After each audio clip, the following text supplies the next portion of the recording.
Amém, gente? Amém? Vocês estão animados? Antes de eu compartilhar o que vai ser a disciplina espiritual dessa noite, eu queria que você fosse corajoso e sincero para dizer como foi essa semana da última disciplina que nós falamos no sábado passado. Eu vou levantar a mão já respondendo a pergunta que eu vou fazer. Quem aqui falhou miseravelmente? Levanta sua mão. Eu confesso que eu cheguei em casa animado. Domingo eu falei, não, segunda é o dia, igual dieta, né? Segunda é o dia. Aí botei até na agenda. Segunda rolou, terça já deu uma patinada, quarta já tinha esquecido. E aí acabou. Só que o grande lance é esse. A gente não tenta, a gente treina. Na semana que vem, na semana que vem não, a partir de amanhã já, a gente vai fazer de novo e vai ser um pouquinho melhor, depois um pouquinho melhor e depois um pouquinho melhor. Agora eu quero perguntar para você, e seja bem sincero, tá? Você que conseguiu executar com louvor, levanta a sua mão. A solitude. 1, 2, 5. Eu queria alguém corajoso para vir aqui na frente contar como que foi essa experiência. Do que levantou a mão agora. Eu vi. Ó, eu só não vou falar o nome para não expor aí. Quem quer contar aqui na frente como que foi essa experiência? Você tem 2 minutinhos para compartilhar. Uma salva de palmas, por favor. Obrigado. Conta um pouquinho como é que foi essa experiência pra gente. Então, foi uma experiência maravilhosa. Eu estou no grupo de leitura bíblica, né? E estou no concurso também, que a prova é amanhã, inclusive. Aí, só que é aquela questão, é a prova, não, isso eu posso deixar para depois. E fui deixando. Aí nem a leitura bíblica eu estava falando, não, começo depois, eu alcanço todo mundo. Aí veio aquele puxão de orelha, né? Eu falei, não pode. Estou deixando para depois o que é prioridade. Aí eu consegui. Falei, não, a partir de agora eu preciso. Aí eu estou de férias, né? Estou voltando a trabalhar também segunda-feira, então ajudou bastante no momento. Aí, diante da ansiedade de concurso, no geral, juntou tanta coisa que eu falei, Deus, eu preciso. Eu cheguei em casa, no meu cantinho, eu tenho um quartinho só meu. Que eu sou professora, eu tenho o meu cantinho de esconderijo. Eu fui lá, escondi.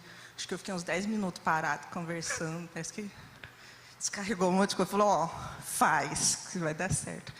E a semana foi, para quem não estava conseguindo estudar, parece que eu comecei a sentir uma paz tão gostosa, que eu me concentrei, consegui estudar. Tive vários momentos durante o dia, eu falei, não, vou lá de novo. Eu fiz acho que uns 6 momentos por dia e olhe lá. Dia sim, de lá, não, vou lá de novo. E coloquei a Bíblia em dia, foi que eu comecei a me empolgar. Falei, não posso, peraí, gente, já estou passando na frente. Eu pus a leitura bíblica em dia, fiquei vários momentos assim parados, só conversando, assim, num momento assim que eu não... inexplicável. A tranquilidade que eu senti de estar ali. E falei, Deus, não sei o que vai acontecer dessa prova, o que vai ser, mas se a sua vontade não for, só vem comigo, o que vai acontecer? Está ótimo, estou feliz. Como é o seu nome? Priscila, obrigado. Muito obrigado, gente. Que legal. Gente, obrigado, Gui. Gente, que demais, Priscila. Obrigado pelo seu testemunho. Gente, a ideia é essa mesmo, né? E a gente vai treinando. A gente fica 1 minuto, fica 2, 10 minutos. Depois a gente quer ficar o tempo todo tendo essa experiência.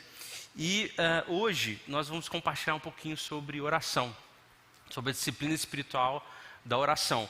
E existem muitos escritores, teólogos, professores, mestres, que eles vão dizer que a disciplina da oração é a disciplina mais importante. Não quer dizer que as outras não sejam, mas de alguma forma, a disciplina da oração, ela consegue fazer com que a gente tenha aquela conexão com Deus, que a gente comentou lá na primeira pregação, falando que a gente traz a consciência de que Deus está com a gente. De alguma forma, a oração tem esse poder. E o que nós vamos falar aqui? Nós vamos primeiro falar por que nós devemos orar. Depois eu vou falar sobre o que é oração.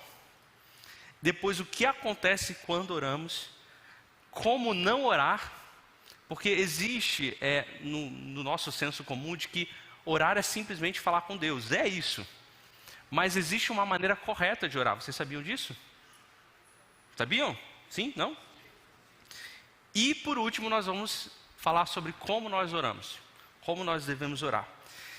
E se você é cristão há algum tempo, talvez tenha algumas perguntas que você já se fez. Eu já me fiz várias vezes essas perguntas, que é: será que orar funciona mesmo? Essa é uma das perguntas que eu já me fiz. E a outra que é recorde quando a gente conversa com alguém é: do que adianta orar? Deus não é soberano? Ele não sabe o futuro? Eu orar ou não orar vai mudar alguma coisa? E Deus não sabe o que eu penso? Ou o que eu estou sentindo? Por que eu preciso falar com Ele o que eu penso, o que eu estou sentindo?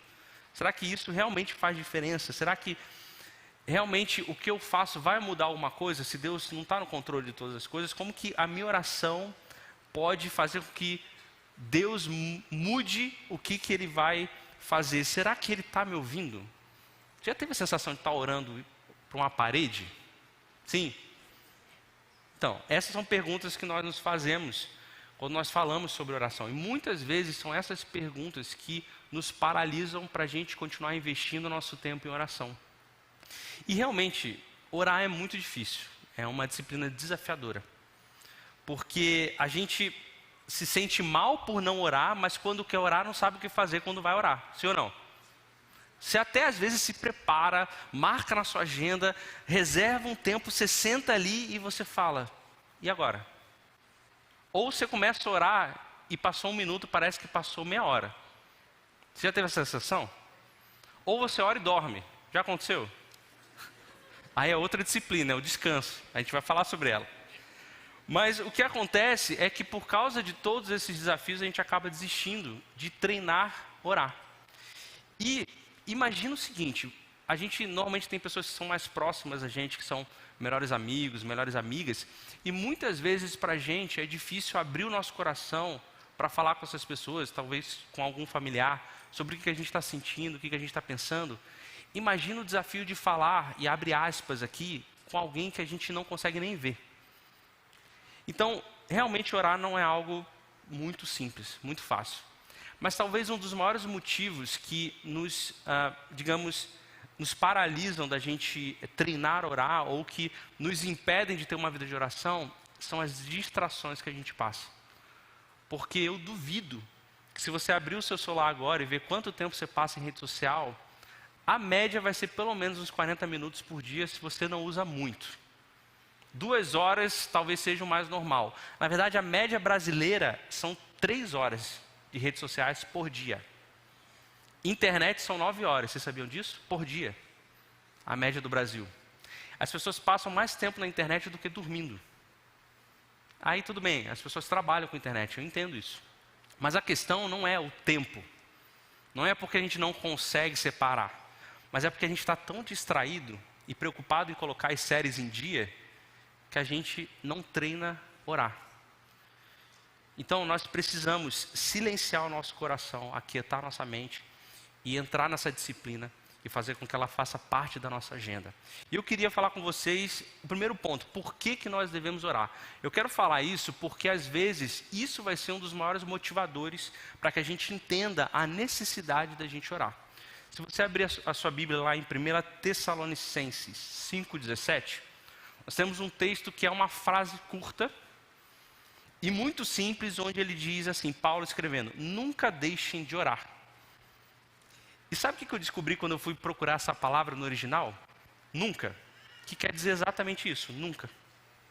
Nunca deixem de orar. Outras versões vão falar: não cessem de orar, orem o tempo todo, estejam sempre em oração. Então, o que a palavra nos diz é que faz parte da vida de nós como cristãos orar o tempo todo. Orar todos os dias. Isso já era motivo suficiente para eu e você orarmos.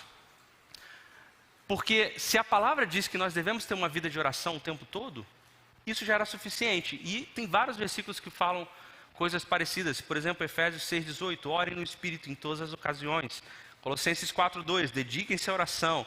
1 Tessalonicenses 5,17, orem continuamente. Romanos 12,12, perseverem na oração. Então aqui nós já temos conteúdo bíblico suficiente para dizer como tem que ser o nosso estilo de vida.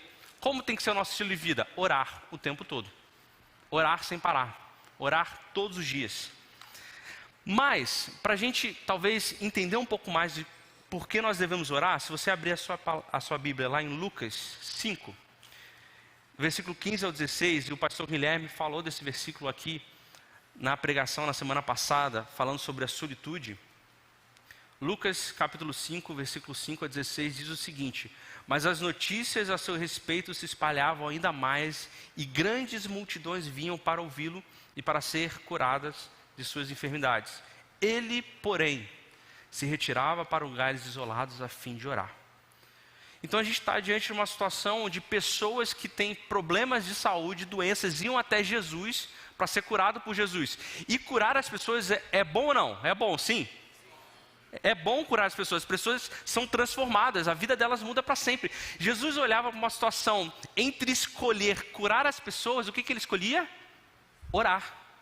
De alguma forma Jesus entendia que a oração era a coisa mais importante que ele poderia fazer, mais importante do que curar pessoas. E isso era uma prática comum que Jesus fazia. É interessante que, quando a gente olha lá em Lucas 11, os discípulos pediram para que Jesus ensinasse eles a orar. E essa é a única vez na Bíblia que a gente vê os discípulos pedindo para que Jesus ensinasse alguma coisa específica. É claro que Jesus ensinava várias coisas, ele contava parábolas. Mas é a primeira vez e a única vez que a gente vê os discípulos chegando para Jesus: olha, Jesus, nos ensina a orar. Isso porque provavelmente eles olhavam para a vida de Jesus e viam que ele orava o tempo todo, a toda hora, a todo momento. Fala, talvez isso seja algo importante. E talvez o modo que ele ora não é o modo que nós estamos acostumados. Então existe algo que nós precisamos aprender. Por isso que eles chegaram para Jesus e falaram: Jesus, nos ensina a orar.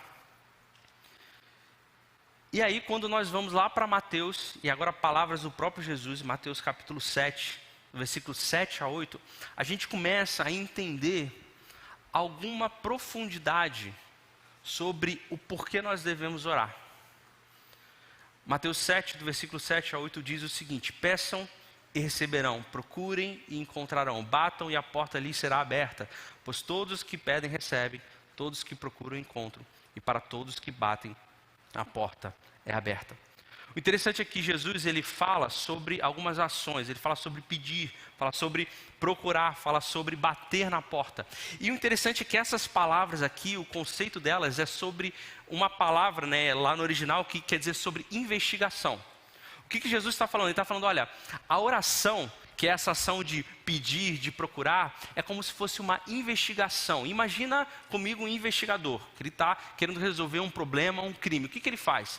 Ele procura pistas, ele fala com pessoas, então ele não para, ele não se cansa até ele encontrar a solução para aquilo. O que Jesus está falando é que eu e você devemos ser essa pessoa que investiga até encontrar essa porta, que não para enquanto a gente encontra a porta, e quando a gente encontra essa porta, a gente bate para que ela seja aberta. E o interessante é que essa porta, ela não está trancada e alguém está do lado de dentro para abrir essa porta, certo? Se existe uma porta, se existe um local, e eu chego até essa porta e bato, a minha esperança é que alguém abra essa porta para eu me encontrar com essa pessoa que está depois da porta. E adivinha o que está depois da porta?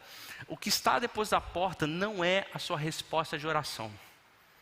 O que está depois da porta é o próprio Jesus abrindo a porta para se encontrar com você, para ter um relacionamento com você.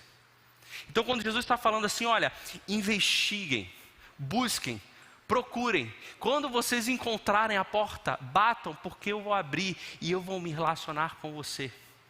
A oração está completamente relacionada a relacionamento com Deus. E não necessariamente sobre Ele responder aquilo que nós pedimos. Pode ser que Ele faça, pode ser que não, mas esse não é o objetivo da oração. Por que nós devemos orar? Porque a oração é essa investigação onde eu não paro até encontrar Deus. Oração é esse local e ambiente onde eu vou, e nesse local e ambiente eu me encontro com aquele que é soberano, com aquele que é criador do universo, com aquele que tem todas as soluções para os meus problemas. Então a oração é esse movimento onde eu ando em direção até aquele que eu vou estar junto com Ele, me deleitando na presença dEle, para que eu tenha um relacionamento com Ele. Por que nós devemos orar? Porque a oração é o caminho para se encontrar com o Pai. É por isso que nós devemos orar. E a segunda pergunta é, ok, mas o que é oração? O que é esse movimento de me encontrar com o Pai? O resumo, e você já deve ter ouvido isso várias vezes, é que basicamente a oração é conversar com Deus. Ok? Você já ouviu isso, amém? E é exatamente isso, a oração é conversar com Deus. Então eu te pergunto, você já imaginou bater um papo, trocar ideia com o Criador do universo? O soberano, Criador Altíssimo, Deus de todas as coisas, já pensou em trocar ideia? Imagina como deve ser essa experiência. E é exatamente isso que a oração nos proporciona. A oração te proporciona estar junto com aquele que é eterno. E todas as soluções para todas as suas dificuldades e problemas estão nele. E você se encontra com ele para ouvir dele o que ele deseja que você faça. E às vezes é chato para a gente orar porque a oração parece mais um monólogo do que uma conversa. Uma das coisas que eu achei muito legal, que o pastor Felipe Breder compartilhou em um dos vídeos da Escola do Discípulo, foi que você já encontrou alguém no shopping falando com um manequim? Pode ser que sim, mas a pessoa é maluca, né? Muitas vezes a nossa oração é assim. Por isso que a sensação que nós temos é que a gente está falando com uma parede. Porque a nossa oração se torna um monólogo onde simplesmente eu falo e eu não crio um ambiente onde é um ambiente de relacionamento para ouvir o que o Pai tem para dizer. Porque imagina, gente, se você começa a ouvir a voz de Deus falando, filho, filha, eu amo a sua vida. Eu sei que você tem uma decisão importante para tomar amanhã e eu vou te dar algumas sugestões do que você deveria fazer. Pode ser que eu esteja certo, não sei. Como é que seriam as nossas orações se a gente ouvisse o Pai falando diretamente com a gente? Não seria muito mais interessante? Então, a oração é esse movimento onde eu me encontro com o Pai. Quando eu me encontro com Ele, eu converso com Ele. Eu falo, mas eu ouço Ele falar comigo. Eu ouço Ele me responder. Eu ouço Ele compartilhar aquilo que Ele deseja para a minha vida. É por isso que a oração era essencial para Jesus. Porque vocês imaginam, Jesus, quando Ele se encarnou, antes disso Ele vivia a eternidade com o Pai. Então, o momento que ele encontrava para retornar aquele relacionamento que ele vivia com o Pai era no tempo de oração. Então você imagina alguém que viveu a eternidade com o Pai e agora ele está encarnado como homem vivendo nessa terra.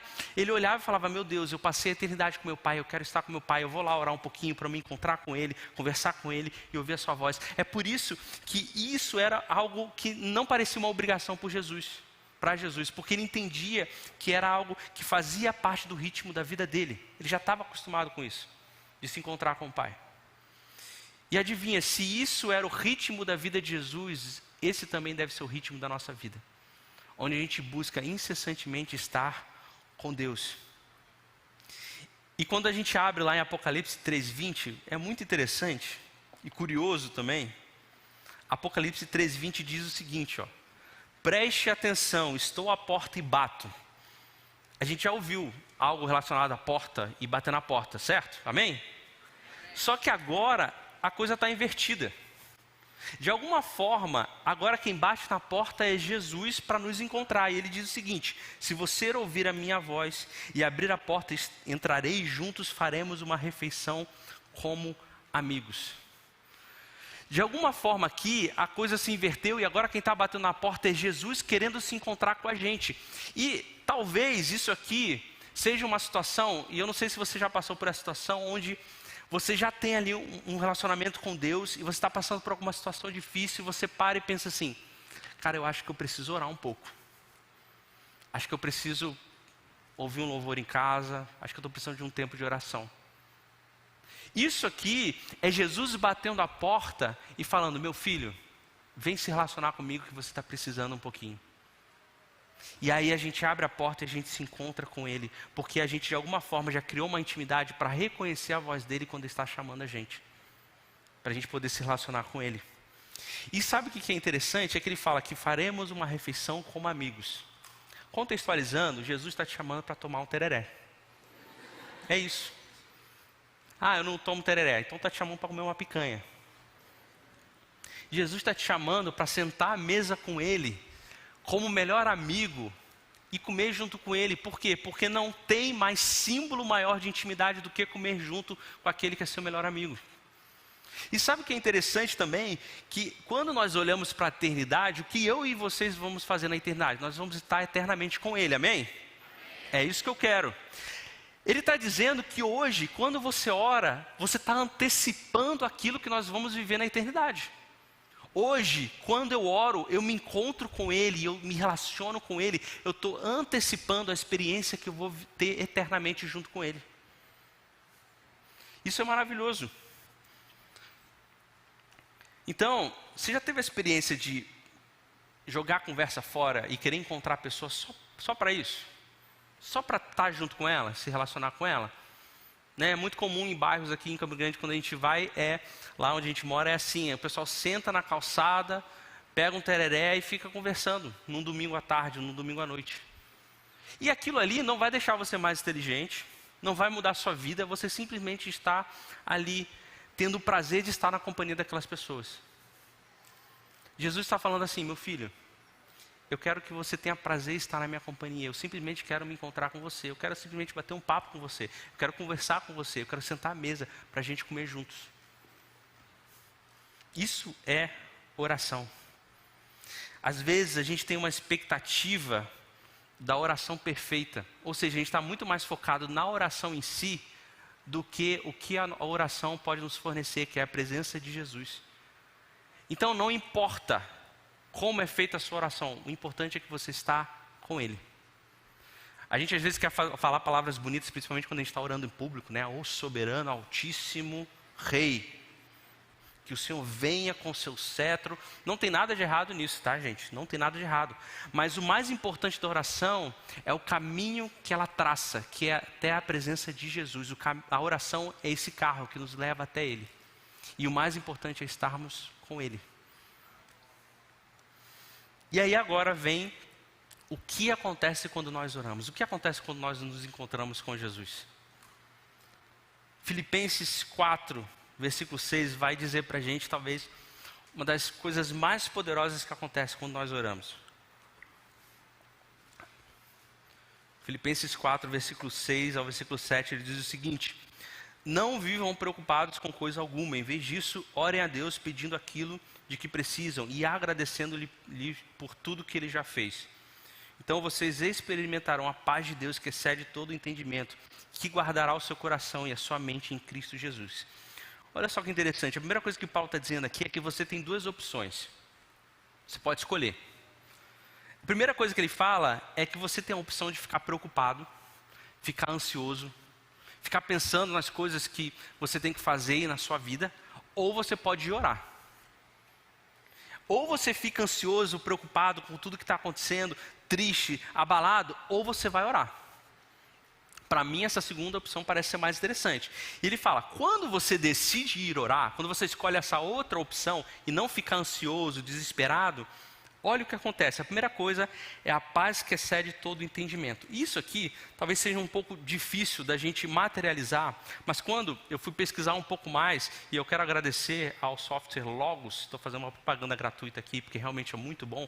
Se você deseja aprender mais sobre a Bíblia e pregar, compre esse software. Ele abriu lá o dicionário grego e olha o que ele falou sobre essa passagem. Ele falou assim, que a paz que excede todo entendimento é o estado tranquilo da alma que tem certeza de sua salvação por Cristo e assim nada temendo da parte de Deus, vive contente com sua sorte neste mundo, seja ela qual for. Uau! Ele está dizendo que a paz que excede todo entendimento, que vai ser derramada sobre você quando você orar, é um estado de espírito que não importa o que aconteça, você tem a confiança de que você é salvo. E se a coisa piorar na sua vida, você vai continuar contente. É por isso que é uma paz que excede todo o entendimento. Porque se você olha para uma pessoa e imagina uma pessoa que a vida dela está uma tragédia e ela está com um sorriso no rosto, você pode olhar para essa pessoa e falar, essa pessoa não está bem da cabeça. Porque qualquer pessoa dessa situação estaria desesperada, mas ela está ali contente. Não é contente com a situação, mas é contente pelo fato de que não importa o que aconteça, eu estou em Cristo. Eu estou salvo. Se eu morrer amanhã, não importa, porque eu estarei com Ele. Então é esse contentamento que não importa se eu estou na doença, se eu estou na morte, se eu estou na destruição, se eu estou na tristeza, eu permaneço com um sorriso no rosto. Isso é muito interessante porque outro sentido que ele vai dar é um sentido de cenário de guerra. Você já viu filme de guerra, onde tem bomba caindo, granada estourando, tanque aparecendo, gente morrendo. E aí Paulo está dizendo, olha, a pessoa que tem essa paz, quando ela ora, é como se ela estivesse num cenário de guerra inabalável. O que Paulo está nos falando é que quando eu e você oramos, pode vir o que for, a gente continua firme. Pode vir o que for, a gente continua inabalável. E aí eu me lembro daquele texto de 2 Coríntios, no versículo 4, que fala o seguinte: de todos os lados somos pressionados por aflições, mas não esmagados.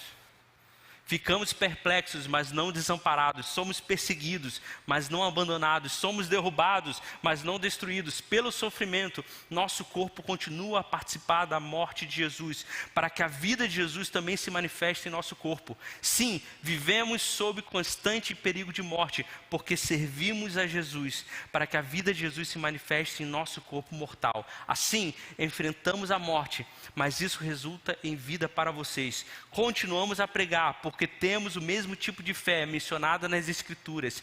Cria em Deus, por isso falei. Sabemos que Deus, que ressuscitou o Senhor Jesus, também nos ressuscitará com Jesus e nos apresentará a Ele junto com vocês. Quando nós oramos, é como se a gente entrasse num estado onde não importa o que vier pela frente, a gente continua firme, porque nós estamos salvos em Cristo Jesus, e nós andamos contentes por isso. A segunda coisa que ele vai falar é que a nossa mente e o nosso coração será guardado em Cristo Jesus. E o que quer dizer isso? Eu vou usar uma ilustração aqui para a gente entender. É como se o nosso coração e a nossa mente, ou seja, a fonte dos nossos desejos, a fonte dos nossos amores, a fonte daquilo que a gente mais quer fazer, das nossas decisões, de alguma forma, isso fosse colhido e entregue nas mãos de Jesus. E ele usa uma expressão, que a nossa oração vai guardar o nosso coração e mente em Jesus. E essa palavra guardar, literalmente quer dizer um exército protegendo uma cidade. Então, quando nós oramos, é como se o seu coração e a sua mente fossem colocados sobre a mão de Jesus e um exército se colocasse à frente disso, protegendo para que nada viesse e pegasse eles de volta. E aí você imagina o seguinte: se a fonte dos meus desejos, daquilo que eu quero, das minhas vontades, dos meus pensamentos, está com Jesus, existe lugar melhor para isso? E aí quando eu estou com Jesus, adivinha o que acontece? A gente viu isso na primeira pregação. Eu me torno parecido com Ele. E aí eu começo a desejar o que Ele deseja, porque meu coração está com Ele. Eu começo a sentir o que Ele sente. Eu começo a pensar como Ele pensa. E aí, quando Jesus começa a chorar por aqueles que são injustiçados, eu também começo a chorar por isso. Quando Jesus ele começa a amar aquelas pessoas que ninguém ama, eu começo a amar elas também. Quando Jesus começa a se lembrar daqueles que são marginalizados e esquecidos, eu começo a me lembrar deles também, porque a minha mente e meu coração estão com Ele. E quando a minha mente e o coração estão com Ele, eu começo a me parecer cada vez mais com Ele. E pode vir o que for, porque tem um exército me protegendo e guardando a minha mente e meu coração. É por isso que quando nós oramos, as nossas vontades são transformadas, porque elas começam a ser as vontades de Jesus. E para finalizar essa parte do que acontece com oração, eu queria trazer um pouquinho de conteúdo científico. No livro Como Deus Pode Mudar Sua Mente, um diálogo entre fé e neurociência, do Dr. Andrew Neuberg, neurocientista americano, professor do Departamento de Medicina Integrativa e Ciências Nutricionais e diretor de pesquisa do Instituto Marcos de Saúde Integrativa do Hospital Universitário Thomas Jefferson. Eu não faço ideia do que isso significa, mas eu acho que é importante. A questão é que o Dr. Andrew Neuberg, esse neurocientista, que fez tudo isso que a gente leu, ele pesquisou e estudou o que a oração faz na mente das pessoas. A primeira coisa que ele descobriu é que a oração aumenta a resistência à dor. Eu vou ler a maioria dessa parte aqui porque é muito complexo para mim. Quem é da área da saúde vai entender um pouco melhor do que eu. Mas a oração diminui o córtex parietal superior, responsável pela nossa atividade sensorial. Então, quando nós oramos, nós ficamos resistentes à dor. Além disso, se estivermos em um ambiente desagradável, a oração nos torna mais resilientes para permanecer ali. Isso quer dizer, se você está na sua faculdade ou na sua escola e é um ambiente tóxico, difícil, ou no seu trabalho você tem um chefe difícil, quando você ora, você se torna mais resiliente. A galera gostou dessa parte. Quando você ora, parece que você é fortalecido, porque muda literalmente o seu cérebro. E resistente à dor, literal. E aí eu me lembrei dos mártires, dos missionários que são perseguidos. Você já ouviu histórias de pessoas que foram maltratadas, que foram presas, e você fica imaginando, gente, como que essas pessoas aguentam tanta dor? A dica que nós temos é que possivelmente elas são pessoas de oração, de muita oração. A segunda coisa que faz é que a oração aumenta a reconstrução cerebral. Resumindo, a oração te deixa mais inteligente. Ela te dá a capacidade de regenerar neurônios e religar sinapses e de refazer circuitos. Vai passar por um concurso? Ora. Não só para passar, mas você vai ficar mais inteligente. A outra coisa é que a oração melhora a concentração e foco. Há um aumento do lobo frontal, que é responsável por manter a atenção em algo. Então, quando a gente ora, a gente fica mais centrado. Se existe um mal que nós estamos passando nesse século, é a distração. Então, quando você ora, você fica mais focado para realizar suas tarefas. É muito interessante pessoas que vão ler a Bíblia depois de orar. Você tem foco maior, você consegue se concentrar mais. Então, a dica de quem está participando da leitura da Escola do Discípulo, faça uma oração antes. Com certeza a leitura vai ajudar muito. A oração vai ajudar muito a leitura. A outra coisa é que quem ora diminui o cortisol. Ou seja, se você ora, você fica menos estressado. Ela ativa o nervo parasimpático, que dá um stop no estresse e você relaxa. Quer dormir melhor? Ora antes de dormir. Outra coisa, a oração aumenta a felicidade. Ela aumenta o sistema límbico, que são as áreas das emoções, e aumenta a serotonina e dopamina. Então, naturalmente as pessoas que oram mais são mais felizes, na prática. A outra coisa, eu já estou quase finalizando, é que ela aumenta a autoestima. Quem ora tem um aumento de ocitocina, que é esse hormônio de você amar a si mesmo. Então, você quer aumentar a sua autoestima? Comece a orar. E por último, o que eu anotei aqui é que a oração ajuda a tomar decisões. A oração altera o córtex pré-frontal, que nos dá a capacidade de significar as coisas, de discernir a tomada de decisões, tornar as decisões mais racionais. Ela dá mais clareza e lucidez para a gente, quando a gente ora. Então, você tem decisões importantes para tomar na sua vida? Comece a orar por isso. Não é à toa que quando a gente olha a vida de Jesus, sempre antes de uma grande decisão que ele tinha, ele passava a madrugada orando. Antes dele escolher os 12 apóstolos, os 12 discípulos, ele passou a madrugada orando, porque ele sabia que ele tinha uma decisão importante para a vida dele. Ele sabia que a oração era a chave para ele poder fazer isso. Então, o que acontece quando nós oramos? Muita coisa. E agora eu queria falar para vocês como nós não devemos orar. Jesus nos ensinou que existe a maneira correta, mas nos ensinou a maneira que nós não devemos fazer. E isso você pode abrir lá em Mateus 6, no versículo 5. E eu quero dar um spoiler. Aqui vai pegar muita gente. Aqui me pegou. Eu descobri que provavelmente eu estava orando da maneira errada a minha vida toda. Em muitos aspectos. Mateus 6, no versículo 5, diz o seguinte: quando orarem, aí ele vai dizer, não sejam. Então ele está dizendo, olha, existe uma forma errada de orar e eu vou explicá-las para vocês agora. Não sejam como os hipócritas que gostam de orar em público, nas sinagogas e nas esquinas, onde todos possam vê-los.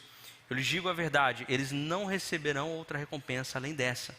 Mas quando orarem, cada um vá para o seu quarto, feche a porta e ore seu pai em segredo. Então seu pai que observa em segredo os recompensará. Mais uma vez Jesus usa essa expressão de porta, de quarto, de encontrar com Deus em um ambiente. E a primeira coisa que ele fala é que não sejam como hipócritas. É a primeira coisa que, quando eu e você lemos, é falar, mas é claro, eu não sou hipócrita. Eu não sou fariseu, como Jesus diz naquela época. Mas o que ele estava querendo dizer aqui é que os hipócritas, os fariseus, eles oravam para que eles fossem algo. Para que eles fossem mais espiritual. Então, essa forma errada de orar que Jesus está falando é, não ore para ser, porque você já é. Então não pense que orar vai te deixar mais perdoado ou mais amado. Porque você já foi perdoado. Você já é amado como filho e filha. Então as nossas orações não devem ser oração, e a palavra utilizada aqui é a atuação, onde eu quero orar para eu ser mais alguma coisa. Eu não posso ser mais santo do que aquilo que já foi derramado sobre mim. Eu não estou falando de viver em santidade, ok? Eu estou falando sobre a santidade que me deu a salvação. Eu não posso ser mais salvo do que eu já sou, porque quem me salvou foi a morte e ressurreição de Cristo. E quando eu creio nele, pela fé. Então eu não consigo ser mais isso. O amor de Deus já foi derramado sobre mim, o perdão dele já foi derramado sobre mim. Então eu não tenho como orar para ser mais alguma coisa do que eu já sou em Cristo Jesus. Essa é a maneira errada de orar, quando eu chego e falo, nossa, eu pequei. É claro que eu vou pedir perdão pelos meus pecados, falar, Deus, eu sei que eu errei, me perdoa, mas eu não posso falar, pronto, agora orei, check, está feito. A segunda coisa que ele vai falar, isso no versículo 7, ele diz, ao orar, não repitam frases vazias sem parar, como fazem os gentios. Eles acham que se repetirem as palavras várias vezes, suas orações serão respondidas. Não sejam como eles, pois seu Pai sabe exatamente do que vocês precisam antes mesmo de pedirem. E aqui ele usa o segundo exemplo de como não orar. Ele vai falar sobre os gentios, sobre quem era pagão. E como ora alguém como um gentio e como pagão? Ele ora para ter algo. É como se fosse um cliente querendo uma transação.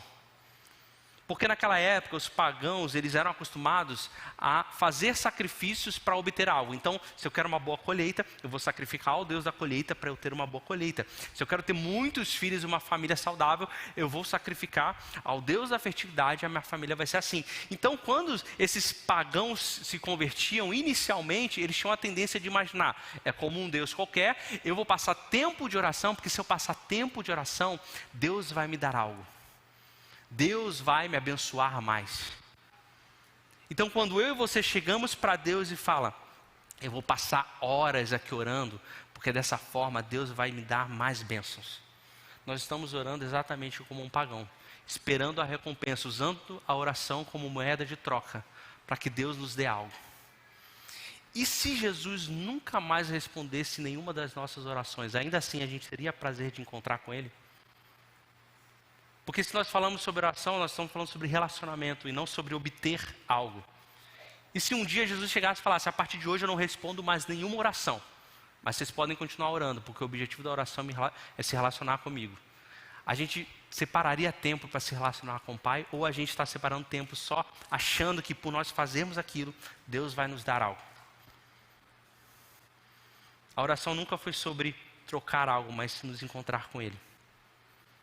É como esse amigo que eu falei que a gente senta para jogar a conversa fora. Nós não vamos ter nada, não vamos sair com nada dali. A gente poderia estar fazendo qualquer outra coisa mais produtiva, mas nós estamos escolhendo se relacionar, porque nós amamos estar com Ele. É isso que nós fazemos. E agora, eu quero finalizar dizendo como que nós oramos. Eu entendi por que eu devo orar, eu entendi o que acontece quando eu oro. Eu entendi que existe a maneira errada de orar. Eu entendi o que é oração e agora eu quero saber, então como que eu faço isso? Como que eu posso orar? Nesse mesmo versículo, nós vemos Jesus falando, olha, não ore assim. Se for orar, ore dessa maneira, e ele começa a falar isso no versículo 9. E é a oração que nós mais conhecemos, que é a oração do Pai Nosso. É claro que eu não vou falar ponto a ponto do Pai Nosso, que aí seria uma outra pregação. Nós temos uma série de pregações aqui já no culto sábado, falando sobre a oração do Pai Nosso. Você pode assistir a gravação. Mas o que quer dizer essa oração quando Jesus nos ensina? É claro que nós podemos repetir essa oração. Eu quero orar, eu vou orar o Pai Nosso aqui. Pai Nosso que está no céu, santificado. Eu posso fazer isso, eu posso repetir essa como uma oração. Mas existiam alguns princípios, alguns conceitos que Jesus queria nos ensinar nessa oração para que isso fizesse parte da nossa vida de oração. E rapidamente falando sobre isso, ele vai falar no versículo 9. Portanto, orem da seguinte forma: Pai Nosso que está no céu, santificado seja o teu nome. A primeira coisa, quando eu me encontro e quero me encontrar com Deus, é eu entender que eu já sou filho. Pai Nosso, eu já sou amado, eu já sou perdoado. Então eu oro como filho, eu não me preocupo muito o que eu vou falar. Como um filho não se preocupa como ele vai falar com o pai. Eu oro a Deus como alguém que é filho. Ele diz, santificado seja o teu nome. Essa expressão é basicamente eu dizendo, olha Deus, o que eu fizer na minha vida, enquanto eu viver, que eu mostre o quanto o Senhor é santo. Que as pessoas, através da minha vida, daquilo que eu faço, vejam o quanto meu Deus é santo. Santificado seja o teu nome. E aí ele continua no versículo 10 falando, venha o teu reino, seja feita a tua vontade, assim na terra como no céu.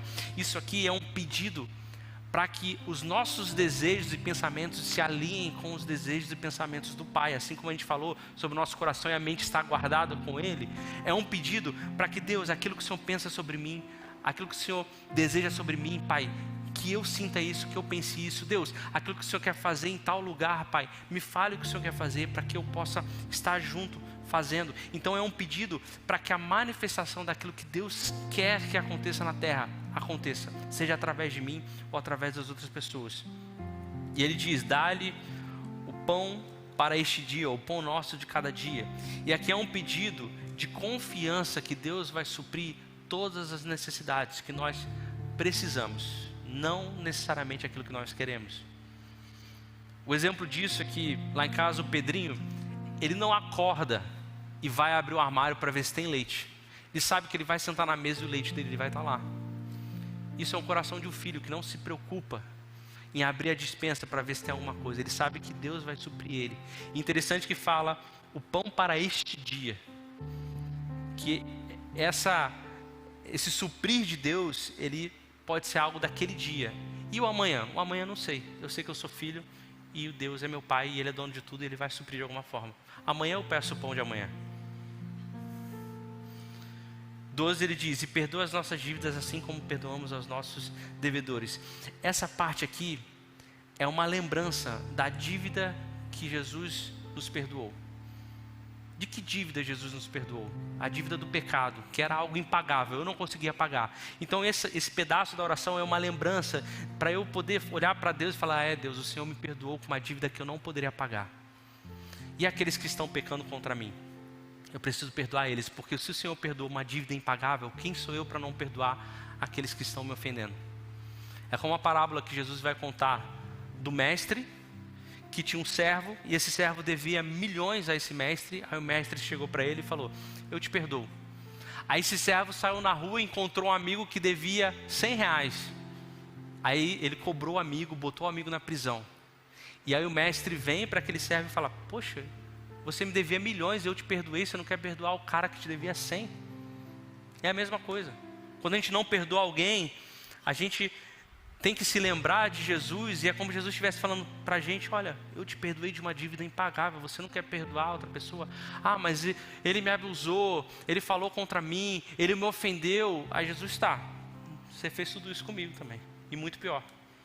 Você não vai perdoar o outro e eu te perdoei de uma dívida impagável? E aí no versículo 13 ele fala, não nos deixe cair em tentação, mas livra-nos do mal, pois teu é o reino, o poder e a glória para sempre. Amém. E aqui basicamente é uma lembrança e um pedido para que Deus nos sustente, nos fortaleça, lembrando o quão nós somos fracos, podemos cair em tentação o tempo todo e pecar o tempo todo. É uma lembrança para que Deus nos dê força e nos ajude, para que a gente continue caminhando em santidade. Não nos deixe cair em tentação. Uma outra forma que nós encontramos na Bíblia sobre orar é literalmente entrevistar a Deus. Quando nós lemos 1 Timóteo 2:1, a palavra orada ali naquele versículo, a palavra que é a oração naquele versículo, significa entrevista. Então uma forma de orar é entrevistar o coração de Deus. É literalmente pegar Deus, sentar numa cadeira e você sentar na outra e virar para Deus e falar, Deus, qual que é a sua?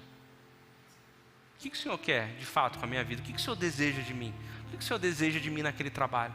O que o Senhor quer fazer através de mim, naquela equipe, lá na igreja? O que o Senhor quer fazer de mim, nesse momento que eu estou vivendo? Por que essas coisas estão acontecendo? É literalmente entrevistar a Deus, perguntando coisas para Ele, sabendo, Deus, o que está no seu coração? O que o Senhor tinha na cabeça quando o Senhor me levou até esse lugar e fez essa situação? Por que essas coisas estão acontecendo comigo? Por que as coisas não melhoram? E essa ideia de entrevista é ouvir a voz de Deus falando com a gente, para que a gente participe daquilo que Ele vai fazer. Por exemplo, é eu chegar para Deus e falar, Deus, o que o Senhor quer com a juventude aqui da Primeira Batista?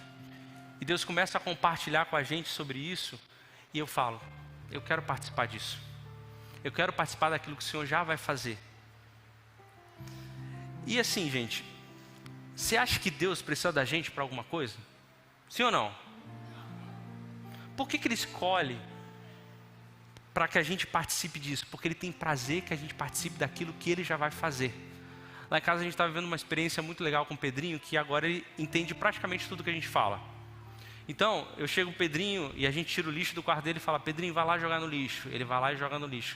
A casa está bagunçada com os livros, com os brinquedos. Eu, Pedrinho, vamos organizar. Aí ele me ajuda a organizar, ele bota os livrinhos lá no lugar. Vocês acham que eu não conseguiria fazer isso? Sim, muito mais rápido, porque com ele demora meia hora. Eu poderia fazer, mas o prazer do pai é estar com o filho fazendo. Quando nós entrevistamos a Deus, fala, Deus, o que o Senhor quer fazer ali naquele lugar, através de mim, com aquelas pessoas? E Deus começa a compartilhar com isso, Ele está nos convidando para participar daquilo que Ele já vai fazer. O sucesso da oração é esse, é entender o que o coração do Pai deseja para participar do que Ele está fazendo. E uma outra forma de orar é orar a Bíblia, e essa aqui não tem erro. E é a que eu mais indico. Tim Keller vai dizer o seguinte, podemos estar respondendo não ao Deus real, e sim aquilo que desejamos que tanto Deus quanto a vida sejam. De fato, se entregue à própria sorte, nosso coração com toda certeza tenderá a criar um Deus que não existe. O que ele está dizendo é que quando nós não conhecemos a Deus, a gente pode estar orando para um outro Deus. E como que eu e você conhecemos a Deus? Lendo a palavra. Então uma forma de orar é literalmente abrir a palavra, começar a ler a palavra e começar a orar sobre aquilo que a palavra diz. Um exemplo disso que eu posso falar é Colossenses 1:9, que diz o seguinte, por isso, desde que ouvimos falar a seu respeito, não deixamos de orar por vocês. E aqui Paulo vai dizer o que ele fala na oração dele. Pedimos a Deus que lhes conceda pleno conhecimento de sua vontade e também sabedoria e entendimento espiritual. Aí eu posso pegar essa passagem e orar e falar assim, Deus, me conceda esse conhecimento completo que o Senhor tem para mim. Qual que é a sua vontade para a minha vida? Me conceda esse conhecimento da sua vontade para a minha vida. E também, Deus, me dê essa sabedoria e entendimento para tomar minhas decisões. Para saber o que fazer, para saber o que escolher. Eu posso pegar essa passagem e começar a orar pela vida do Rafa. E falar, Rafa, eu quero orar pela sua vida, que Deus te dê um pleno conhecimento. Para que você entenda qual é a vontade de Deus para a sua vida. E te dê sabedoria e entendimento espiritual para você tomar as melhores decisões que você vai ter na sua vida. Então isso é orar a Bíblia. E por fim, sobre oração, como nós devemos orar, eu vi uma prática, uma dinâmica muito interessante que o Richard Foster, no livro Celebrando as Disciplinas, ele fala sobre isso, e o John Comer também vai falar sobre isso, que é você imaginar como você gostaria que fosse e orar sobre isso. Eu vou explicar para vocês. Eles dizem que é um exercício onde, vamos pegar um exemplo de alguém que você quer que se converta, alguém da sua família, seu pai, sua mãe, algum irmão, algum filho, e você começa a imaginar como seria a vida dele se ele se convertesse. O que você imagina? Você imagina que ele vai começar a vir à igreja, que ele vai para um pequeno grupo, que ele vai começar a ler a Bíblia, que ele vai começar a mudar a maneira dele se comportar. E aí você imagina como a vida dele deveria ser e você começa a orar, falando, Deus, seria tão bom se o fulano se convertesse. Eu tenho certeza que ele mudaria os hábitos, ele começaria a ir na igreja, ele começaria nos PGMs. Nossa, aquilo lá que ele faz de errado, Deus, ele mudaria. Deus, alcança o coração dele para que ele tenha essa transformação. Ou então, um exercício que eles sugerem no livro é você imaginar como as pessoas estão se sentindo para começar a orar por elas. É como se eu chegasse e começasse a pensar no Felipe Breder e começasse a entrevistar Deus, falando: Deus, o que Felipe está passando? Será que ele está angustiado? Deus, se ele estiver angustiado, ele deve estar passando por isso, por isso, por isso. Deus, se ele estiver angustiado, alcança o coração dele para que ele possa mudar. Para que essa paz que excede todo conhecimento chegue até o coração dele e ele possa tomar as decisões melhores. Então é um exercício de imaginar para você orar sobre aquilo. E pode ser que nesse momento, e eles usam alguns exemplos no livro, que isso seja real ao ponto de eu ligar para o Felipe Breder e falar: Felipe, olha só, eu estava orando por você e me veio uma impressão de que talvez você esteja angustiado com alguma coisa. Sabe o que pode acontecer quando você fizer isso? O máximo que pode acontecer, ele: não, cara, estou bem. Aí eu: beleza, então, valeu. Ou ele pode chegar e falar: não, eu estou mal mesmo, obrigado pela oração. Obrigado pelo que o Senhor fez, pelo que Deus te trouxe, lembrando de mim e orando por mim. E uma das coisas que é muito interessante a gente olhar para as nossas orações é o final delas, onde a gente fala: em nome de Jesus, amém. Você sabe o que significa em nome de Jesus? Às vezes a gente só repete porque a gente ouve todo mundo falando a oração assim, e às vezes a gente usa isso como um talismã. Se eu não falar em nome de Jesus no final da oração, não valeu. Ou se eu falar, valeu, né? Deus, eu quero um carro novo em nome de Jesus. Eu quero uma namorada em nome de Jesus, o sangue do Cordeiro. Então a gente usa isso como um talismã mágico, que se eu falar, vai acontecer. Se eu não falar, não valeu. Mas na verdade, quando a gente ora e no final a gente fala em nome de Jesus, a gente está dizendo assim: olha, Deus, eu oro, eu peço ao Senhor, eu clamo ao Senhor, eu estou aqui conversando com o Senhor, e tudo isso que eu estou fazendo está sustentado no nome de Jesus. Tudo isso que eu estou vivendo com o Senhor e falando com o Senhor está sustentado na morte e na ressurreição de Cristo. Hoje eu estou aqui como filho, falando e tendo esse acesso e liberdade e relacionamento com o Senhor, porque um dia Jesus morreu por mim e ressuscitou. Então quando eu falo em nome de Jesus, eu estou dizendo: olha, Deus, em nome de Jesus, sobre o nome de Jesus, Ele que sustenta todas as coisas, através da morte e da ressurreição dEle, a base é a cruz. É assim que eu oro, é assim que eu peço. E amém é eu dizendo que aquela sentença é verdadeira, que eu concordo com aquilo que eu orei. O pastor Augusto Nicodemos vai dizer: o nome de Jesus faz com que minhas orações tenham acesso ao Rei, elas chegam ao seu destinatário. Jesus não é apenas o salvador da minha vida, mas o salvador das minhas orações. Pedir em nome de Jesus é uma dádiva de Deus por minhas orações imperfeitas. Então quando nós oramos, nós falamos em nome daquele que sustenta todas as coisas. É por isso que eu oro. Amém. E agora, para a gente finalizar, a gente vai para uma parte prática. Assim como o Gui falou e fez, a gente vai agora para uma parte muito prática. Antes da gente ir para a parte prática, eu queria que aparecesse aqui no telão algumas orações comuns que nós encontramos na Bíblia, que são orações que foram feitas e que você, no seu momento de oração, você pode fazer. Você pode anotar, tirar foto aí. São chamadas inclusive de orações apostólicas. Você pode achar lá na internet, tem vários sites que falam sobre isso. O F-Hop fala bastante sobre isso. O Ângelo Basso, quando ele pregou, ele falou sobre isso. Então são orações que têm alguns conteúdos, é claro que relacionado ao contexto delas, mas quando nós olhamos para essas orações, nós podemos repetir elas para a nossa vida como um pedido, como um clamor, orações para aumentar o nosso amor, para fortalecer o nosso coração, pela unidade da igreja. E agora, eu acho que são 2 slides, não é? Está no segundo? Ah, e o segundo, para quem quiser tirar foto, vou até sair da frente um pouquinho. E agora a gente vai para uma parte bem prática do dia a dia de cada um de nós.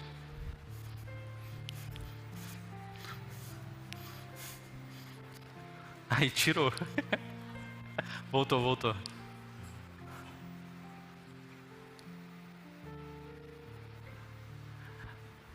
Agora nós vamos para a prática. E eu quero dar alguns pontos que foram tirados do site do John Comer, que inclusive eu aconselho para quem até manja de inglês, pesquisa lá, John Comer. Ele fala de todas as disciplinas que nós estamos falando aqui de uma forma muito prática de como você faz isso no seu dia a dia. Eu quero dizer para vocês, primeira coisa, quem quer ter uma agenda de oração, crie uma rotina de oração, defina um momento do dia específico e coloque na agenda para que isso aconteça. Sugestão, coloque o seu celular para despertar, para você orar. Porque se você... Despertando já é difícil. Se você não colocar, provavelmente você nem vai lembrar. O dia vai passar, você vai chegar à noite cansado e não vai querer orar. E a sugestão que eu dou para vocês é essa aqui. 3 vezes ao dia por 5 minutos. Ao acordar, na pausa do almoço, no meio do dia e antes de dormir.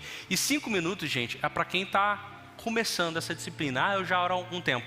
Aumenta para 10, 15. Eu duvido que você não tem 15 minutos para ir no banheiro do seu trabalho e orar. Eu duvido que você não tem 15 minutos para sair na sua faculdade, ir para um local para você poder orar. Ou quando você acorda, 5 minutos mais cedo não vai fazer diferença nenhuma no seu sono. Então, coloca na agenda, coloca um despertador 3 vezes por dia, pelo menos 5 minutos, que você passe ali. A segunda coisa é, escolha um local específico para orar.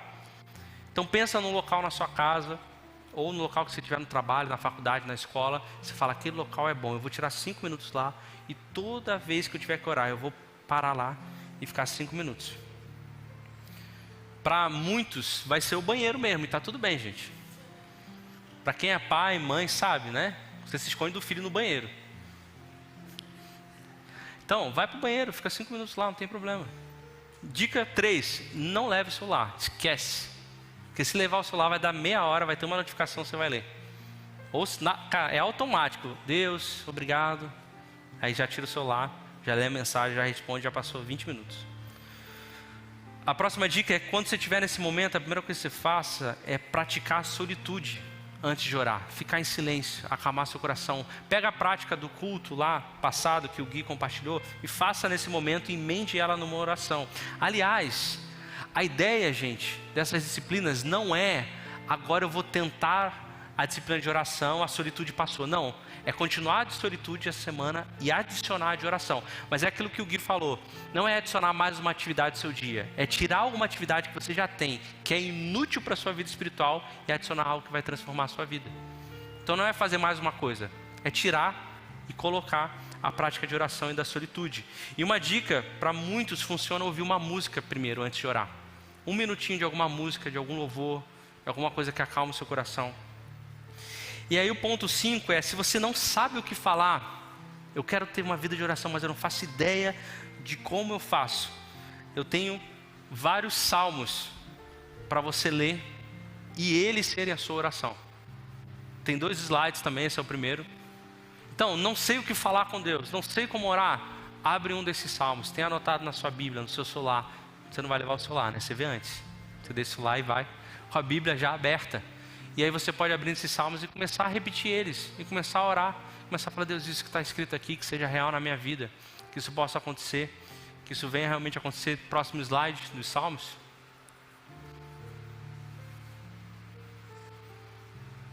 E você começa a ler. E aí a dica de oração de como que você vai fazer. Comece agradecendo a Deus. Comece agradecendo quem Ele é, o que Ele fez. Comece, de fato, levantando louvores a Deus. E aí a segunda coisa, depois de você agradecer a Deus, é compartilhar a Deus o que você está sentindo. E seja brutalmente honesto. Ok? Deus não está preocupado com as suas palavras. Ele sabe o que você está sentindo. Ele quer que você compartilhe com Ele. Por causa do relacionamento. Depois, expresse os seus desejos e necessidades. Peça ajuda a Deus, aquilo que você realmente precisa. Por mais absurdo que seja. Comece falando, Deus, eu preciso disso. Depois disso, a dica é, fale da sua confiança em Deus. Independente do que aconteça. Deus, se o Senhor não responder nada que eu peço, eu continuo sendo fiel ao Senhor, porque o Senhor é meu Pai. Se nada acontecer, se nada mudar, o Senhor continua sendo Deus maravilhoso. E por último, a parte mais difícil, fique em silêncio por alguns minutos. Fique em silêncio. Porque pode ser que é nesse momento que Deus ele vai falar de volta com você. Já que estamos falando de uma conversa, é nesse momento que Deus ele vai compartilhar aquilo que está no coração dele, para ele compartilhar com você. E por último, finalize agradecendo a Deus de novo. Comece a dizer quanto Ele é maravilhoso, quanto Ele é digno. Isso é interessante porque se você inicia agradecendo, imagina que você está ansioso. Você pode falar isso depois, Deus, eu estou ansioso, mas imagine que você está ansioso. Mas se você inicia agradecendo, você chega e fala, Deus, o Senhor é soberano, Deus do universo, dono de todas as coisas, sabe de tudo. Aí você vai compartilhar sobre estar ansioso e você fala, peraí, se Ele é dono de tudo, do universo, meu Pai que me ama, por que eu estou ansioso? Ele se importa comigo? Por que eu estou preocupado? Isso aqui, gente, são sugestões. Não quer dizer que as orações todas precisam ser assim, né? Imagina, você vai orar no PGM, aí você, Deus, obrigado. Aí você começa a compartilhar o que você está sentindo. Deus, eu estou revoltado, é PGM. O que está acontecendo? Não é disso que eu estou falando. É uma sugestão de momentos a sós com Deus, para você ter relacionamento com o Pai. Richard Foster vai dizer no livro dele, corredores eventuais não passam repentinamente a competir em maratonas. Eles se preparam, treinam durante certo tempo e devemos fazer o mesmo, seguindo essa progressão. Será muito razoável a expectativa de que daqui a um ano orarmos com mais autoridade e êxito espiritual do que no presente. O que ele está falando é que é um treino, ter uma vida de oração poderosa. Se nós queremos correr uma maratona, nós temos que começar com uma corrida de 10 metros. Comece com seu 1 minuto, 2, 3, 5 e vá treinando. 1 é maior do que 0. Então orar 1 minuto por dia é melhor do que não orar nada. E eu queria que a gente tivesse esse momento agora. Pode voltar para o slide da prática, o último. O anterior a esse. Eu queria que a gente tirasse 5 minutinhos para a gente fazer exatamente o que está dizendo no slide e depois ir para o segundo slide depois de 2 minutos. Pode ser? Aí eu vou fazer... apagar a luz igual o Gui pediu, que fica um ambiente mais agradável. E você vai ter esse momento de oração. Fazendo exatamente o que está no slide, para você ter um guia aí. Para você não se distrair, você não se perder.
Salmo 150, do versículo 1 ao 6 diz: Louvado seja o Senhor, louvem o Senhor em seu santuário, Deus. Louvado seja o teu nome, Pai. Essa igreja aqui é o santuário do do nosso contexto, Pai, que o Seu nome seja louvado aqui. Que o Seu nome seja entronizado, que os louvores, quando eles forem cantados, que as pregações que foram feitas aqui, Pai, sejam todas para louvor do Teu nome, todas elas sejam para engrandecer o Teu nome, para santificar o Seu nome. Louvem em Seu majestoso céu. Deus, o Senhor é esse que está acima de tudo, majestoso, altíssimo, e ainda assim tem prazer em se relacionar conosco, pecadores, limitados. Louvem-no por seus feitos poderosos, louvem sua grandeza sem igual. É isso, Deus, quando nós olhamos para a Tua palavra, vemos o que o Senhor fez na história, o que o Senhor faz na nossa vida, nós queremos Te louvar por isso, porque o Senhor é grande, o Senhor é poderoso, não tem ninguém, não há história de outro Deus que fez o que o Senhor fez. Nós Te louvamos por isso. Louvem com o toque da trombeta, louvem com a lira e com a harpa. Deus, no louvor aqui, quando os instrumentos tocam, nós queremos dizer que isso é para o Senhor, que nós queremos Te louvar, Te agradecer porque o Senhor é maravilhoso. Que a nossa força, enquanto nós louvamos, enquanto aqueles que tocam aqui em cima tocam algum instrumento, Pai, que elas sejam direcionadas em louvor do Teu nome. Louvem-no com tamborins e danças, louvem-no com instrumentos de cordas e flautas. Deus, enquanto o raiz estiver dançando, Pai, que o Seu nome seja louvado, que o Seu nome seja exaltado. Louvem-no com som de símbolos, louvem-no com símbolos ressoantes. Tudo que respira louve ao Senhor, louvado seja o Senhor Deus. Essa é a nossa oração. Enquanto eu tiver vida, enquanto eu respirar, eu louve ao Senhor. Enquanto eu encontrar pessoas, que eu faça com que eles vejam a Tua glória através da minha vida, para que elas possam louvar ao Senhor. Em nome de Jesus. Amém. Amém.